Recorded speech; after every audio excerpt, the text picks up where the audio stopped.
After waking up inside the story as the villainess, I dumped the male lead for money when he was at his lowest. The heroine healed him and helped him make a comeback, and then I pulled every trick I had to force a reconciliation.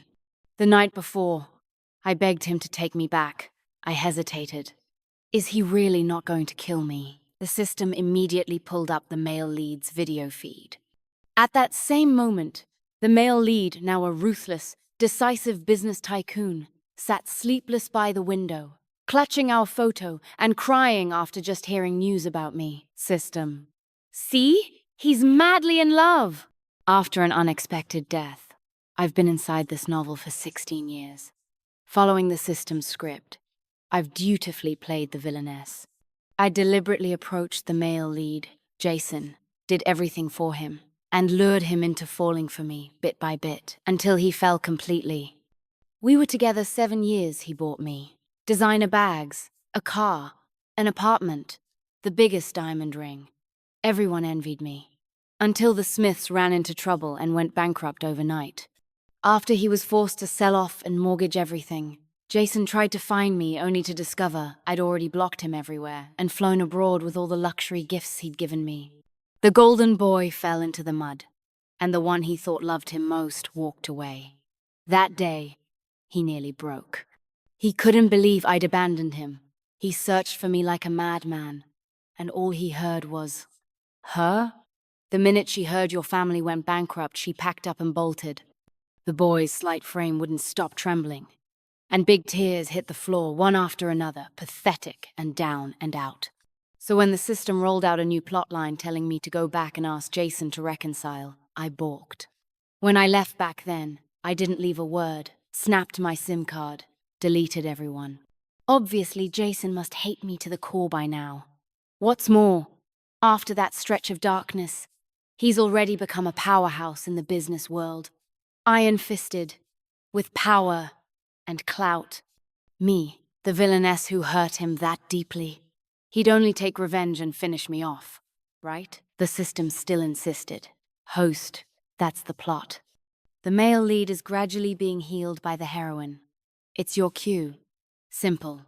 The hero and heroine aren't meant to get together easily. They need the villainess to stir the waters. Besides, I was chosen by the system after I died. If I refuse the system's tasks, I can only go back to being dead. I stayed quiet and did a lot of mental prep. I finally found a number in that dusty old classmate directory and dialed. It's Jessica. Do you know how Jason is now? I want to see him.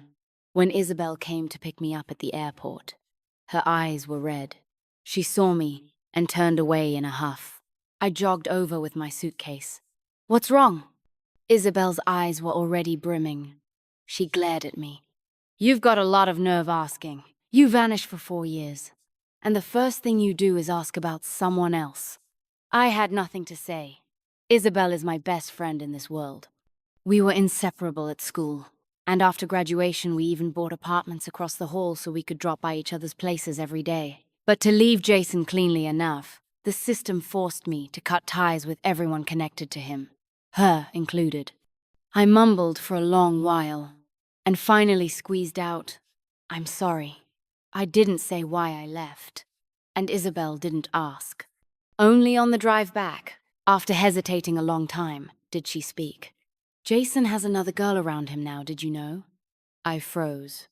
The system had already told me everything about Jason's 4 years. To make a comeback, he had it rough. He clawed his way up alone and tasted just about every kind of hardship before regaining his current status. But he also turned brooding and cold, keeping people at arm's length. The heroine, Emily, healed him. She's like a ray of sunshine. Jason spoils her, and even broke precedent to make her his personal assistant. Everyone knows they're close, but I'm here to ruin them, after all. So, I only shook my head, not very concerned. So what if he does? Isabel stared hard at me, as if she wanted to say something, but in the end didn't. Since there happened to be a party today, Isabel took me straight there. I'd barely walked in when I saw many familiar faces. Someone quickly recognized me. Jessica? It's really you. Back then, I'd tried to leave without a ripple. But Jason's reaction was too big enough that everyone knew I'd run. Quite a few people tried to contact me and all came up empty. Seeing me now, all of a sudden, left them stunned. Where have you been these 4 years? Do you know Jason practically went crazy looking for you? Jack is Jason's closest brother-in-arms. He always hoped Jason and I would really make it. So he couldn't help asking, excited, "What have you been doing? You didn't actually run just because Jason went bankrupt, did you?" I looked at him, silent. When everyone else said I had abandoned Jason for money, only he kept saying Jessica couldn't have. But I put on an indifferent smile. Why not? Maybe I really am that vicious. A mocking voice suddenly cut in. Tisk. At least you're self-aware. I looked up. It was Jack's sister, Isabel. She stared at me with open scorn. The records of you selling off the things Jason gave you are still in the stores. If it wasn't for money, what was it? And with how vicious you are, you've got the face to come back? Aren't you afraid Jason will have you killed? Sis! Jack tried to stop her. Isabel ignored him, clicking over in her heels to jab a finger at my shoulder. You ditched him at rock bottom and come crawling back at his peak. Doesn't your conscience hurt? Jessica, Jason isn't the boy you ran circles around anymore. He's got Emily by his side now. If you know what's good for you, beat it. Isabel cares a lot about Jason, so she hates me. Totally understandable. But before I could speak, Isabel, who'd just finished parking, yanked me behind her. Isabel, don't be so nasty. Don't forget, when you were framed back then, it was Jessica who helped find the evidence. She shielded me. And across from us, Isabel bristled. Did I say anything wrong? If she hadn't left back then, if she'd left even one line, would Jason have suffered that much? Gone through that much pain? Now that Jason finally managed to let her go, what's she doing popping up out of nowhere? The air was knife-edge tense, an argument about to blow. That's when Jason appeared. He wore a black overcoat and stood backlit, hands at his sides. Everything about him radiated composure and pedigree. Only his eyes wouldn't stop surging, with complicated emotion raw and intense. Everyone looked at him, but he looked only at me. Time seemed to freeze. The system's voice chimed in. Host, the male lead is on his way to meet the heroine. Your mission is to stall and stop him, and drive a wedge between them. I couldn't believe it. We just ran into each other. How am I supposed to keep him from meeting her? The system ignored me, but Jason had already started walking. His gaze slid off my face, and I felt he was just seconds away from brushing past me without a word. I had no choice but to reach out and block his path. Hi, Jason. His steps halted instantly, and he turned his head toward me. Up close, I could see the emotion in his eyes was held back and restrained.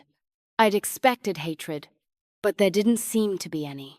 He just looked at me quietly, saying nothing. I gave him a small smile. Long time no see. I want to buy you dinner. Do you have time right now? Jason didn't answer right away. Isabel burst out first, agitated. Jessica, what are you trying to do? Haven't you? She didn't get to finish before Jason cut in. I do. Isabel stared at him in disbelief. You do?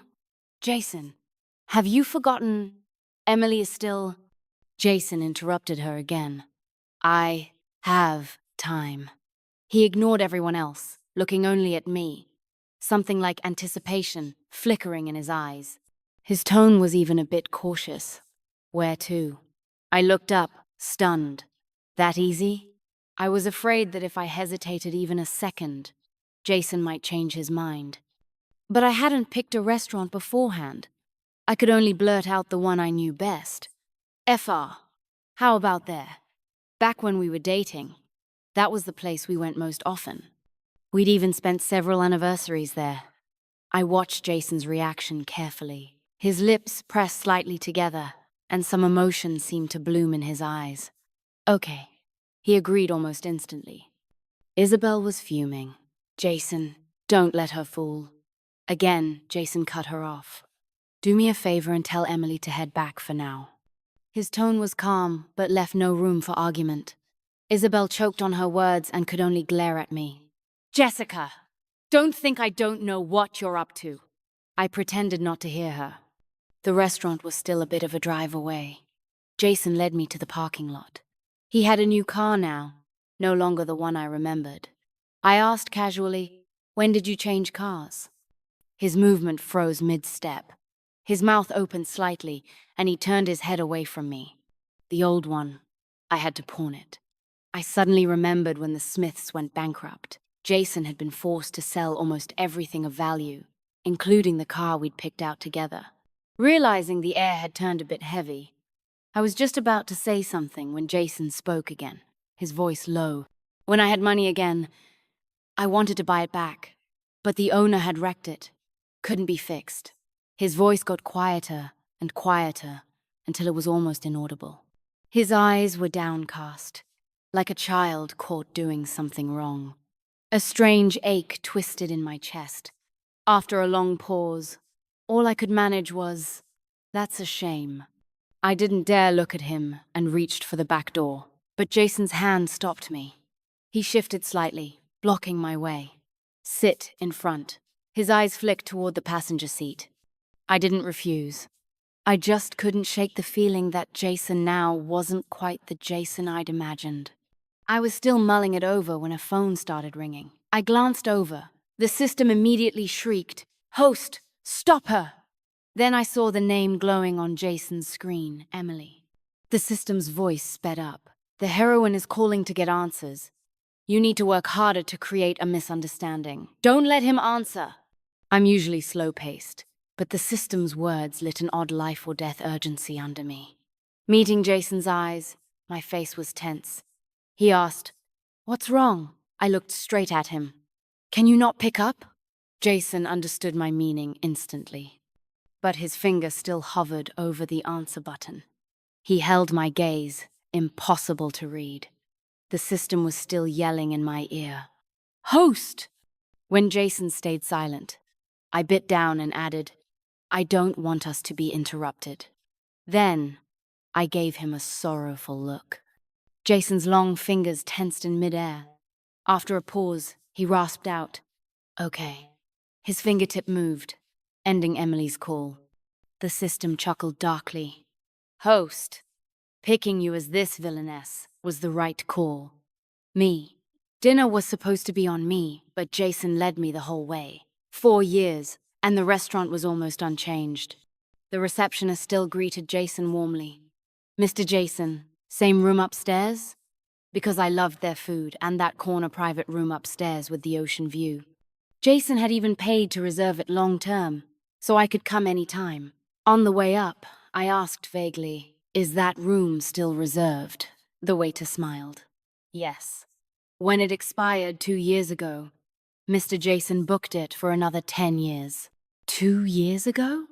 That was already 2 years after I'd left. I stared at Jason, but he kept his gaze straight ahead, his eyes unreadable. The waiter added, "But he's always come alone these past years." She beamed at me, her eyes speaking volumes. She must be new. She'd never seen me before. Right now, she probably thought I was Jason's girlfriend. Jason stayed silent. So, I did too. Only after the waiter left did I start, "You." But he seemed to know what I was going to say and nodded. "Sometimes I just really wanted to come here," he said, his gaze steady on me. "Didn't you say you'd eat here till you were old, just for the taste?" I was speechless for a moment. Back then, I really had loved it. Every time we came back from a trip, the first thing I'd do was eat here. And I'd say between bites, "I can't imagine how hard I'd cry if this place ever closed." That same night, he'd invested millions into the restaurant, telling me to eat without worry. When I stayed quiet now, Jason looked away toward the window. Then he asked suddenly, "Have you thought about it?" "Thought about what?" Jason hesitated a few seconds. "The taste here." I froze. Honestly, right after I left, the only things I missed were Jason and this flavor. In the beginning, I'd rant to the system about it every day. Later, I don't know why, I just got used to it. Jason's eyes burned into me, brimming with expectation. I thought for a moment, then nodded softly. Yeah, missed it a lot. Emily's sudden appearance caught us both off guard. She brushed past the staff trying to stop her and pushed open the private room door, eyes locked on Jason.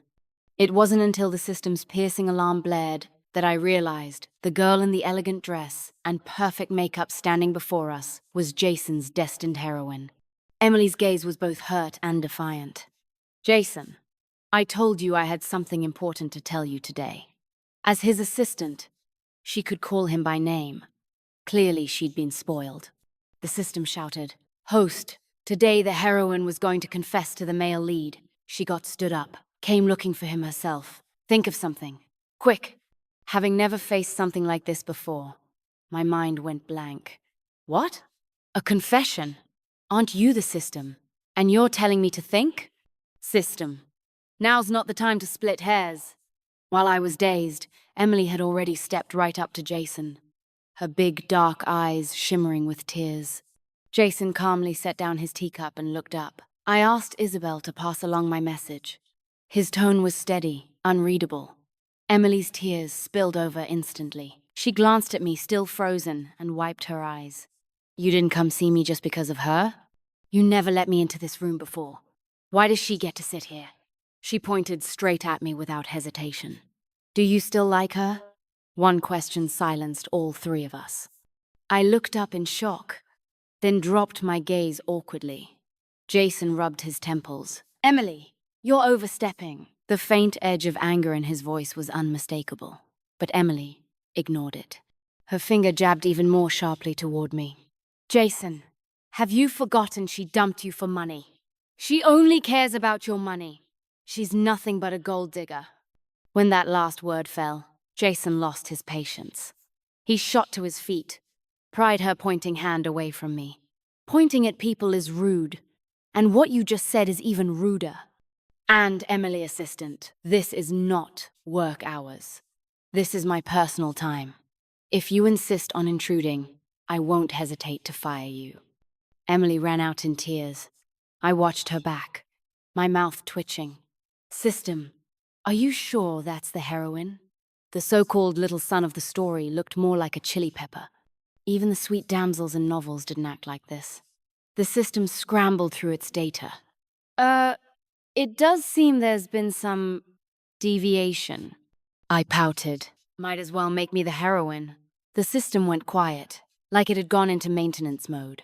On the drive back, Jason was silent. Without the system feeding me instructions, I had no idea what to say either. We stayed quiet for most of the way. Then Jason spoke. Sorry. I turned my head. His hands gripped the steering wheel so tightly his knuckles were white, his lips pressed thin. When he spoke, it was a mix of frustration and apology. We still got interrupted. He looked off because of Emily's intrusion. I'd rarely seen him like this. Something tugged at my chest. I couldn't help saying, she only meant well. And what if I really did dump you for money? A sudden screech of brakes threw me forward, but there was no pain like I'd expected. I looked up. Jason had already reached out, shielding my forehead with his hand. My head landed against his palm. Once I'd sat back, he even rubbed the spot gently. Only after making sure I was fine did he look at me, very seriously. I have money. I froze. Huh? Jason spelled it out, word by word. If it was for money, I have it now. His eyes never left me, not for a second. He was sincere, earnest, waiting for my answer, but I looked away. The system had warned me before any major plot point involving the male lead had to follow its script. If I broke it, I'd be forcibly logged out and replaced. So even with Jason's gaze burning into me, making my chest ache, I turned my head aside. Out of the corner of my eye, I saw the longing in his eyes dim in an instant. After a long pause, he murmured, "Sorry." I screamed for the system in my head, but got no answer. All I could see in the rearview mirror was Jason's bloodless face. When I looked forward again, there was only heavy, knowing silence. After pulling up in front of Isabel's building, Jason handed me a key. The keychain was half of a heart. I recognized it instantly. It was for the house he'd bought me back then, just because I'd offhandedly mentioned liking it after seeing an ad. The system had ordered me to sell everything Jason gave me and take the money abroad. But I'd pretended to forget about that house, secretly keeping the key, hoping it might help him somehow. "What is it?" I asked. Jason pressed the key into my palm. "You can come back and live there. No one will bother you." He added the last part almost shyly. My first instinct was to refuse, but the moment I saw that pitiful look in his eyes, I couldn't get the words out. What came out instead was, "Thanks." Jason watched intently as my fingers slowly curled around the key, holding it tight in my palm. There was joy in his gaze, but even more was loneliness. Back inside, the keychain jingling in my hand caught Isabel's attention right away. She came over with her yogurt. "Just reunited, and Jason's already giving you a house?" I told her the whole story. She finally understood. "Oh, that one." I asked offhandedly. "Did he ever live there?" Isabel scooped a spoonful of yogurt into her mouth. "Yeah, after he got rich again, he stayed there. Jack tried to get him to move into a seaside villa, but he wouldn't budge." My ears caught the key phrase. "After he got rich again?" Isabel nodded. "Right after the bankruptcy, he moved out. Later, he moved back in." I frowned. I'd thought that house could have helped tide him over when things were bad. So why? I couldn't figure it out. I called for the system again, and this time it answered. "Host, I'm here," I snapped. "Where were you just now? Do you know how helpless I was?" The system explained. "Sorry, host. I was filing a plot integrity report to HQ. We should get the results soon." "Forget the report. What about the house?" At that, even the system's cold mechanical voice seemed to perk up. "He gave you the key? Go for it. Go for it. Get back together with him." "Me? Wait, are you serious? He's not going to kill me?" The system beeped excitedly. "How could he?" It pulled up Jason's live feed for me. At that moment, Jason had returned to our house, sitting on the floor by the bay window, holding a framed photo of us. Zooming in, I saw him staring down at the picture, silent tears rolling down his face. Big drops fell one after another, and he didn't even seem to notice, just gazing at the photo in a trance. The system enunciated every word. "See? He's madly in love." I looked at the Jason in the feed, pale, fragile, a version of him I'd never seen before. My chest gave a sudden, sharp twist, and I felt a flicker of unwillingness. Why could I only ever be the villainess in his story, under the system's urging? I went to find Jason the next day. Of course, not so directly. I waited until dusk before wandering around near the complex. The facial recognition at the gate still had me registered. I swiped tentatively and it let me in. The security guard poked his head out. "Hey, Jessica! Back from your trip abroad?" I blinked. "Trip?" He nodded. "Yeah, didn't your husband say so?" Because Jason and I had always been inseparable, the guards had long assumed we were a couple. "But, a trip?" I quickly asked. "What exactly did he say?" The guard scratched his head, trying to remember. "I asked him why I hadn't seen you in so long, and he said you'd gone abroad on vacation and didn't know when you'd be back." Then he leaned in, almost conspiratorial. "But don't think he doesn't care about you. Remember how you always loved buying flowers? Since he doesn't know when you'd return, he brings home a flower every day just so you won't miss it the day you come back. And every holiday he buys gifts.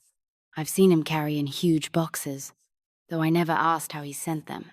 But he's always thinking of you." I listened to the guards rambling in a daze before it sank in. Jason. It seemed he'd been waiting for me all along. The system sounded pleased. Truly a male lead, perfect score. I ignored it. He wasn't my male lead. I just kept walking the familiar path, head down. When I snapped back to awareness, I was already at the door. "Host, stop spacing out. You're on a mission," the system reminded me. I was about to answer when the door suddenly opened. Jason's eyes were lowered, his head turned absently to the side.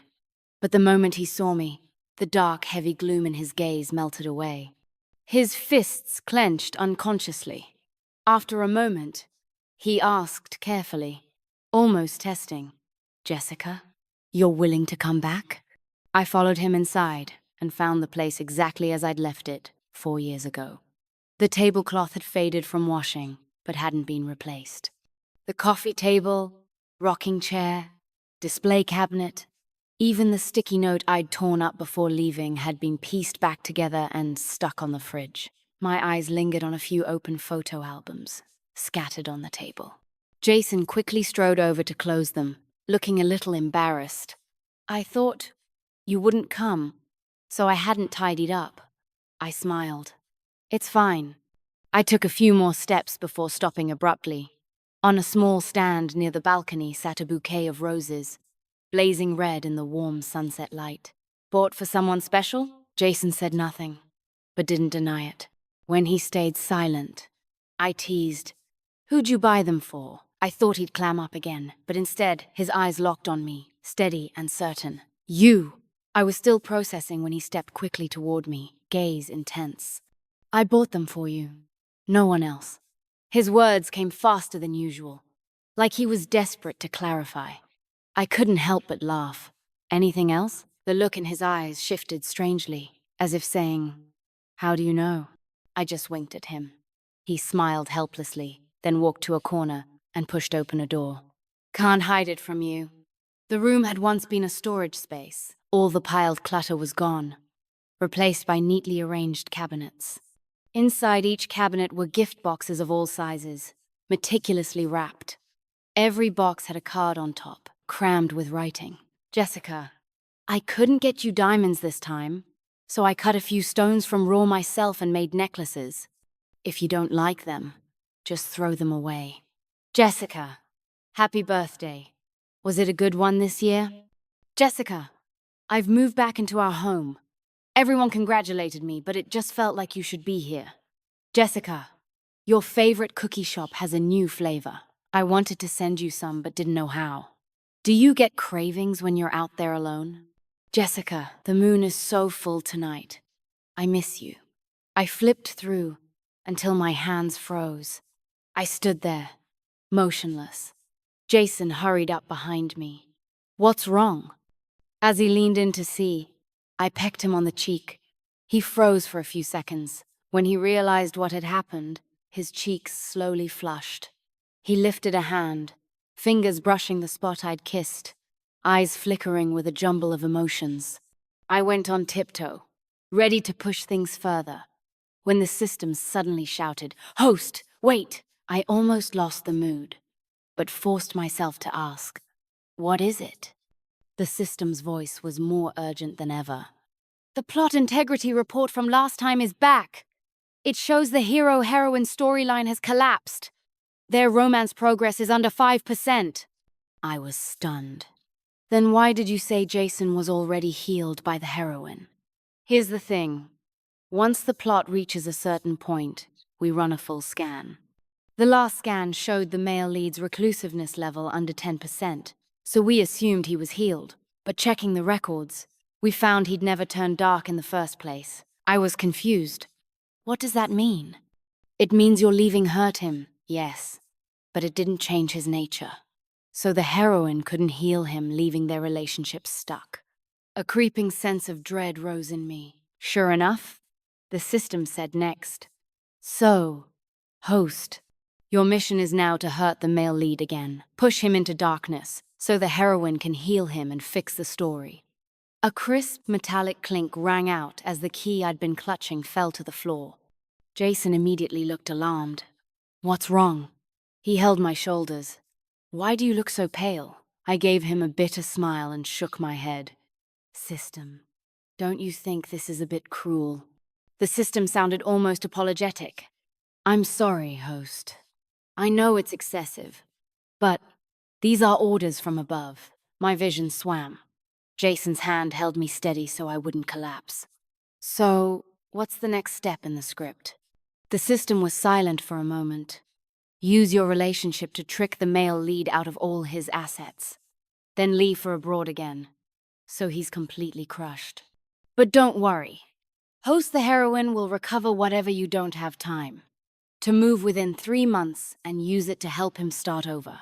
He'll be fine, in no time. The system's tone was full of the same earnest conviction it had 4 years ago when it told me to leave Jason.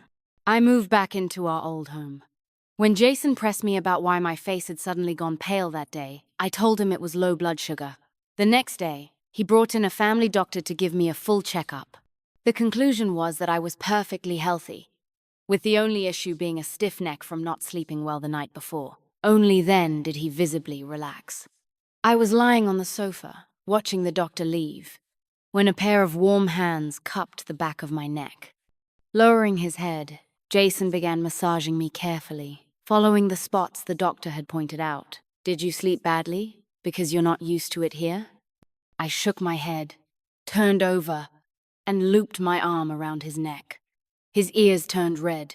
Instantly, I leaned in close to his ear. No, I was just wondering. Wasn't it hard to start over from scratch? Back then, he'd had nothing. Yet within just a few years, he'd climbed back to the top. The hardships he must have endured were easy to imagine. Jason only smiled. I figured if you ever came back, I couldn't still be broke.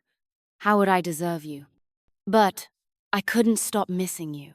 So I moved out for a while, went around a bit, made money, so I could come back and really think about you. He said it so simply, almost lightly, but my nose stung all the same. Jason buried his face in my hair, closing his eyes, his expression full of endless attachment. And then, you really came back. The corners of his eyes were tinged red. A warm drop hit the back of my hand. Even his long lashes trembled. I gripped the hem of my shirt, unable to look at him. Ever since I'd moved back, Jason had granted my every request. The walk-in closet I'd emptied 4 years ago was restocked in just days with the season's hottest luxury brands. When I said I didn't like them, he simply pushed a bank card into my hand. Then buy what you like yourself. The password's your birthday. Out of curiosity, I checked the balance, only to find a string of digits, as long as my phone number. This isn't your entire fortune, is it? I asked casually. But Jason answered seriously. It is. It's all here. My smile froze. He kept looking at me, eyes warm. In that moment, I realized Jason didn't even need to be tricked. If I simply asked, he'd give it to me. The system, as if reading my mind, cut in. No, host. The core of the mission is deception, to make the male lead feel the sting of betrayal. I told it silently. You're a real buzzkill. You know that? The system muttered. I just don't want you to get in too deep. Your role is destined to leave. You're only the villainess in this story. A heavy sense of powerlessness washed over me. Jason noticed my change in mood and thought he'd said something wrong. He hurried to explain. It's true. It's all here. I haven't kept anything back. I almost laughed, but couldn't. Forcing a smile, I asked, if you give me everything, what will you do? Jason winked. I don't eat much. Easy to keep. You're not going to throw me away, are you? I was caught off guard for a second, then shook my head casually. Of course not. But, just to make sure you don't change your mind, I want more. Jason handed me the key to the safe where he kept his documents and seals. As he let go, he was still smiling. I thought you weren't interested in these. In the past, I'd hated keeping track of tedious documents, afraid I'd lose them, and always dumped the responsibility on him. He always stored everything neatly, and when needed, could pull them out like magic. I took out a few of his seals, glanced at them, then put them back. People change. Jason just smiled at me, completely unaware of what was coming. Over the next few days, Jason and I were practically inseparable. We revisited all our favorite date spots, retook photos where we'd posed before, went shopping and to the movies just like any couple in the honeymoon phase. One night, holding me in his arms, he kissed the damp strands on my forehead. Jessica, All of this feels so unreal. My arms hung weakly around his neck. But my exhaustion feels real enough. He chuckled, then bent to kiss me again. He kissed me for a long time before resting his head in the crook of my neck, eyes closed. At the same moment, my phone screen lit up. "Have you got the seals? The contract materials are ready."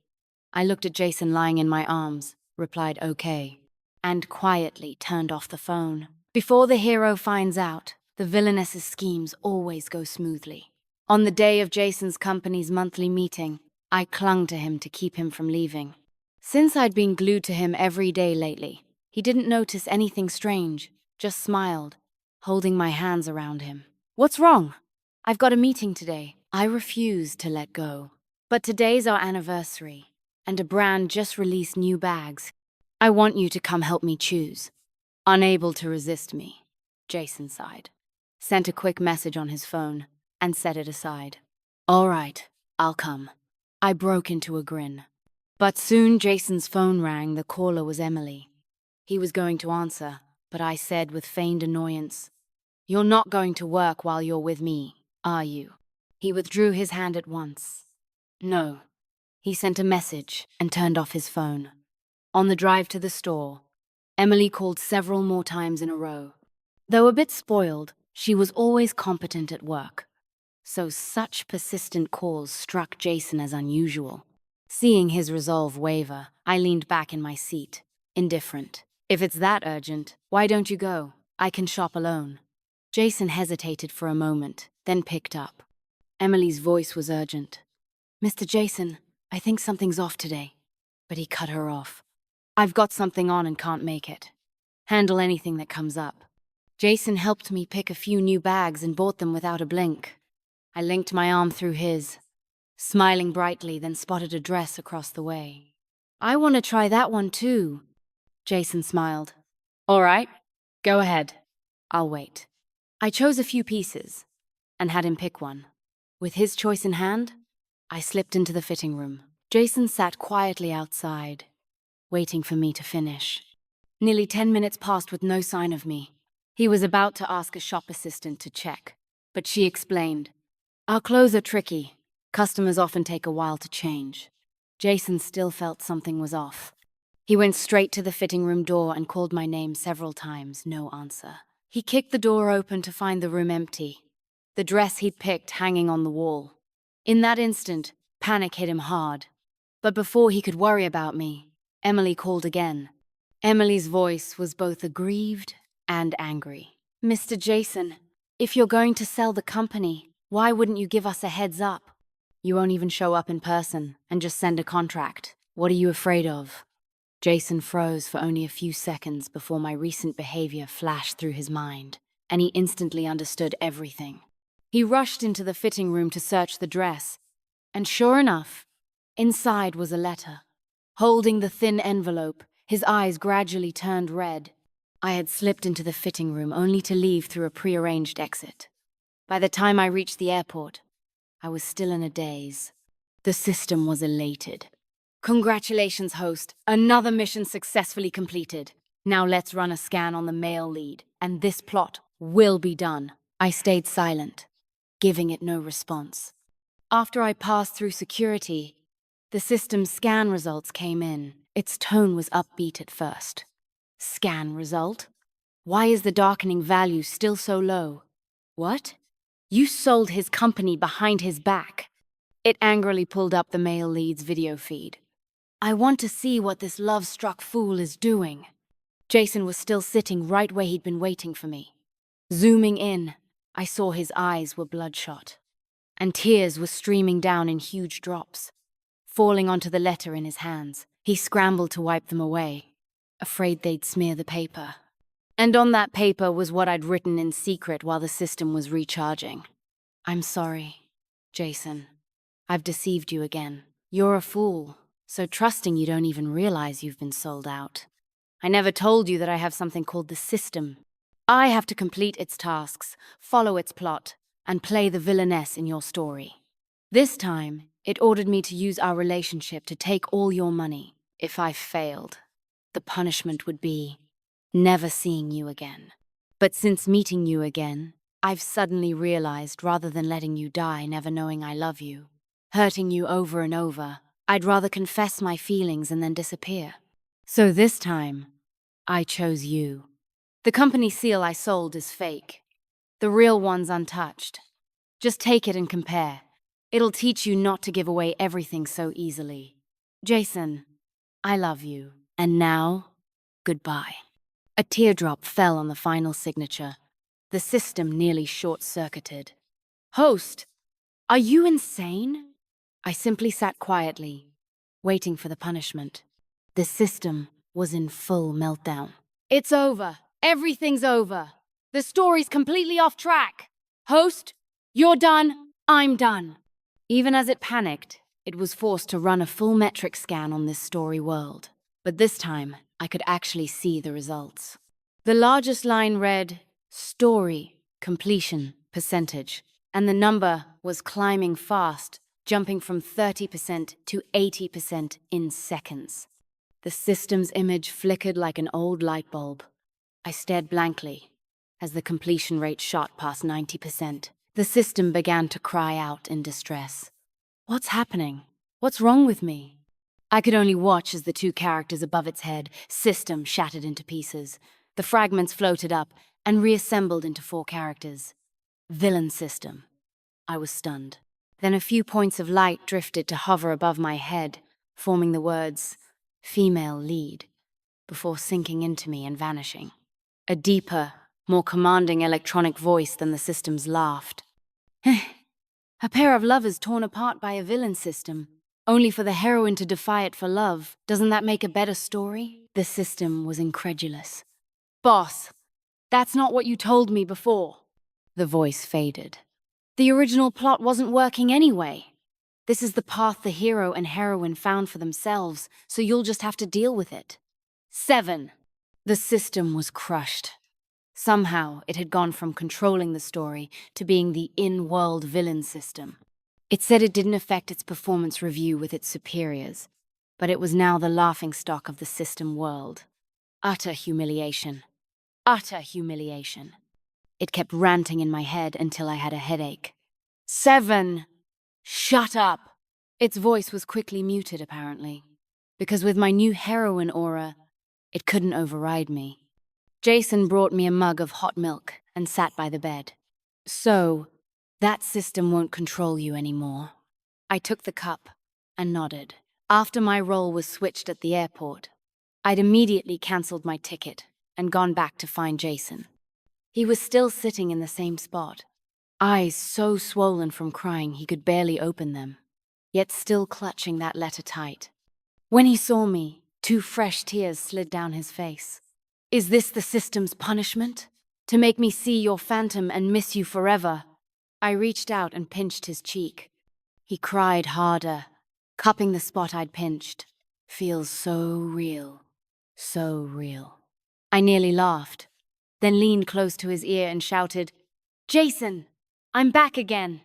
I told him everything, and the story completion hit 95%. He frowned. Why is there still 5%? Don't tell me some other villain hasn't shown up yet? I curled up in his arms. I have no idea.